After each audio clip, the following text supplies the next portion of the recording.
ನನ್ನ ಹೆಸರಿಗಾಗಿ, ನನ್ನ ಮಹಿಮೆಗಾಗಿ, ನನ್ನ ಪ್ರಭಾವಕ್ಕಾಗಿ ನಾನು ಆರಿಸಿಕೊಂಡೆನು. Hallelujah, hallelujah, amen.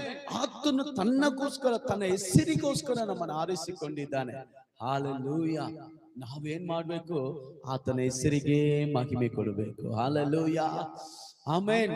ನಮ್ಮೆಲ್ಲರ ಮೇಲೆ ಮುದ್ರೆ ಹಾಕಿದೆ. ಅದಕ್ಕೆ ಸೈತಾನ ನಮ್ಮನ್ನ ಕಂಡ್ರೆ ಭಯ ಪಡುತ್ತಾನೆ.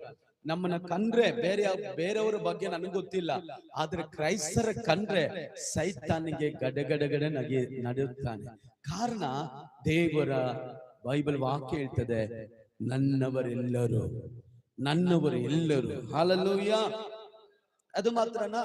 ಧರ್ಮೋಪದೇಶ ಕಂಡ 28ನೇ ಅಧ್ಯಾಯದಲ್ಲಿ 1ನೇ ವಾಕ್ಯ ಹೇಳ್ತದೆ, ನೀವು ನನ್ನ ಮೋಶೆ ಹೇಳ್ತದೆ, ನಾನು ಈಗ ಹೇಳುವಂತ ದೇವರ ವಾಕ್ಯಗಳನ್ನ ಶ್ರದ್ಧೆಯಿಂದ ಕೇಳಿ ಅದರಂತೆ ನಡೆದರೆ ಭೂಲೋಕದಲ್ಲಿ